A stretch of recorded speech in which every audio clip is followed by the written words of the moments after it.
നമസ്കാരം. കൂക്കുംബർ സിറ്റിയിൽ നിന്നും നിങ്ങളുടെ സെലസ് മേലോരമാണ്.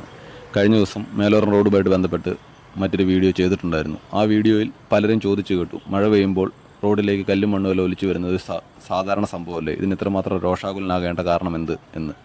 അപ്പോൾ ഇതിൻ്റെ ഒരു നിജസ്ഥിതി നിങ്ങളിലേക്ക് എത്തിക്കുക എന്നുള്ളതാണ് ഈ വീഡിയോയുടെ ഉദ്ദേശം. നമ്മൾ മെയ് മാസം 23-ാം തീയതി, അതായത് ഏകദേശം ഒരു 5 മാസം മുന്നേ തന്നെ ഈ വിഷയത്തിൽ മറ്റൊരു വീഡിയോ ചെയ്തിട്ടുണ്ടായിരുന്നു. അന്ന് ഞാൻ വളരെ വ്യക്തമായിട്ട് പറഞ്ഞിരുന്നു, ഇത്രയും കുന്നും മലയും നിറഞ്ഞ ഈ ഒരു പ്രദേശത്ത് ഈ മഴക്കാലം ആരംഭിക്കാൻ പോകുന്ന സമയത്ത് കൈത കൃഷിക്ക് വേണ്ടിയോ അല്ലെങ്കിൽ മറ്റെന്തിനു വേണ്ടിയാണെങ്കിലും ഇതുപോലെ മണ്ണ് കുത്തിയിളക്കി ഉള്ള പ്രവർത്തനങ്ങൾ ചെയ്തു കഴിഞ്ഞ് കഴിഞ്ഞാൽ മഴ പെയ്യുമ്പോൾ ഈ മണ്ണെല്ലാം കുത്തിയൊലിച്ച് റോഡിലേക്ക് വരുമെന്നും അല്ലെങ്കിൽ അവിടെ ഉരുള് പൊട്ടാൻ പോലും സാധ്യതയുണ്ട് എന്ന തരത്തിൽ നമ്മൾ നേരത്തെ തന്നെ ഇതുമായിട്ട് ബന്ധപ്പെട്ട് മെസ്സേജ് കൊടുത്തതാണ്. ഇത് നമ്മൾ കൊക്കയാർ പഞ്ചായത്തിൽ പരാതിപ്പെട്ടു, കൊക്കയാർ വില്ലേജിൽ പരാതിപ്പെട്ടു, പെരുവന്താനം പോലീസ് സ്റ്റേഷനിൽ പരാതിപ്പെട്ടു, പീരുമേട്ടിൽ മണ്ണ് സംരക്ഷണ വകുപ്പിൽ പരാതിപ്പെട്ടു, പീരുമേട് തഹസിൽദാർക്ക് പരാതി കൊടുത്തു, ജില്ലാ കളക്ടർക്ക് പരാതി കൊടുത്തു, മുഖ്യമന്ത്രിക്ക് ഓഫീസിൽ നമ്മൾ മെയിൽ അയച്ചു, പ്രധാനമന്ത്രിക്ക് വരെ നമ്മൾ ഇതുമായിട്ട് ബന്ധപ്പെട്ടിട്ടുള്ള മെയിൽ അയച്ചു, മനുഷ്യാവകാശ കമ്മീഷൻ ഇതുമായിട്ട് ബന്ധപ്പെട്ട് മെയിൽ അയച്ചു. ഇങ്ങനെയുള്ള എല്ലാ അതോറിറ്റീസിനും, നമുക്കറിയാവുന്ന എല്ലാ അതോറിറ്റീസിനും നമ്മൾ ഇതുമായിട്ട് ബന്ധപ്പെട്ടിട്ടുള്ള കംപ്ലയിൻറ്റ്സ് കൊടുത്തതാണ്.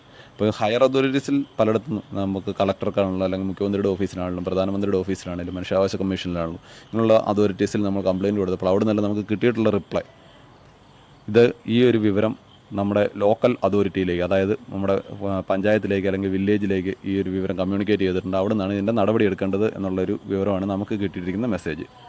പക്ഷേ ഈ ഒരു പറഞ്ഞ ലോക്കൽ അതോറിറ്റീസിൽ നിന്ന് യാതൊരുവിധ നടപടികളും ഇതുമായിട്ട് ബന്ധപ്പെട്ട് എടുത്തായിട്ട് കാണുന്നില്ല.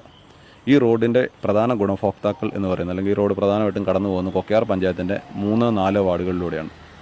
അപ്പോൾ ഈ 3-ാം വാർഡിൻ്റെ മെമ്പർ എന്ന് പറയുന്നത് ഇടതുപക്ഷക്കാരനും 4-ാം വാർഡിൻ്റെ മെമ്പർ ഒരു വലതുപക്ഷക്കാർ, അതായത് LDF UDF മെമ്പേഴ്സാണ് ഈ 2 വാർഡിലും ആയിട്ട് ബന്ധപ്പെട്ടുള്ളത്.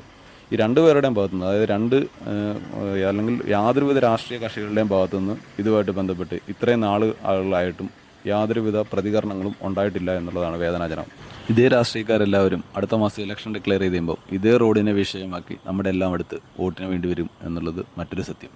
അന്ന് നമ്മളെല്ലാവരും ഇവരെ വിശ്വസിച്ച് അല്ലെങ്കിൽ ഗതികേട് കൊണ്ട് ഇടതും വലതും മാറി മാറി വോട്ടും ചെയ്യും. എന്തായാലും കുറച്ച് ആളുകൾ സോഷ്യൽ മീഡിയയിലും മറ്റും പ്രതികരിച്ച് അടുത്ത ദിവസം തന്നെ എസ്റ്റേറ്റിൻ്റെ ഭാഗത്തുനിന്ന് ഒരു JCB അറേഞ്ച് ചെയ്ത് റോഡിലെ ചെളി നീക്കം ചെയ്യാനുള്ള നടപടികളുണ്ടായി. പക്ഷേ ഇവർ ഈ വീഡിയോയിൽ വളരെ വ്യക്തമാണ്, JCBക്ക് ഇവർ ചെളി നീക്കുന്ന കൂട്ടത്തിൽ തന്നെ റോഡിൽ അവശേഷിക്കുന്ന ബാക്കി ടാറും കൂടെ അവർ നീക്കിയാണ് പോകുന്നത്. ഇപ്പോഴും കുറച്ച് കല്ലും മാറി എന്നുള്ളതല്ലാണ്ട് ഇപ്പോഴും റോഡിൻ്റെ അവസ്ഥയിൽ വലിയ മാറ്റമൊന്നുമില്ല. നല്ല രീതിയിൽ ചെളിയായിട്ട് തന്നെയാണ് റോഡ് കിടക്കുന്നത്. അതുമാത്രമല്ല, ഈ വീഡിയോയിൽ വ്യക്തമായിട്ട് കാണുന്ന മറ്റൊരു സീനുണ്ട്. ഈ ചെളി ഇവർ കൊണ്ട് തള്ളിയിരിക്കുന്നത് ഇപ്പോൾ നിലവിൽ മറ്റൊരു വീടിൻ്റെ മുറ്റത്തേക്കാണ്. അവിടെ ആൾതാമസം ഇല്ലെങ്കിൽ പോലും ഒരു വ്യക്തിയുടെ വീടിൻ്റെ മുറ്റത്തേക്കാണ് ഈ ചെളി കൂടുതലും അവർ കൊണ്ട് തള്ളിയിരിക്കുന്നത്. ഇത്രയും ശോചനമായ ഒരവസ്ഥ ഈ റോഡിൽ ഇന്നും നിലനിൽക്കുന്നുണ്ടെങ്കിലും പിന്നെയും അടുത്ത ദിവസങ്ങളിൽ മഴ പെയ്യുമ്പോഴും മേളിൽ നിന്ന് ചെളി റോഡിലേക്ക് ഒഴുകി വന്നുകൊണ്ടിരിക്കുകയാണ്. നമ്മുടെ അധികാരികളുടെ ഭാഗത്തു നിന്നോ രാഷ്ട്രീയ നേതാക്കളുടെ ഭാഗത്തു നിന്നോ യാതൊരു വിധത്തിലുള്ള പ്രതികരണങ്ങളോ അല്ലെങ്കിൽ യാതൊരു വിധത്തിലുള്ള നടപടികളോ ഇന്നുവരെയും ഉണ്ടായിട്ടില്ല.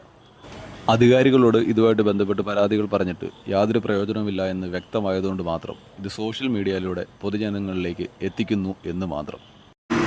ശമ്പളം കൊടുക്കുന്നത് ജനങ്ങളാണെങ്കിലും കിമ്പളം കൊടുക്കുന്നത് കുര്യൻ മുഹമ്മദ് അലിയൊക്കെ അല്ലേ? അപ്പോൾ പിന്നെ ഇതൊക്കെ നടക്കുകയുള്ളൂ. ആരോട് പറയാൻ, ആര് കേൾക്കാൻ? എല്ലാവർക്കും ഒരു നല്ല ദിവസം ആശംസിക്കുന്നു.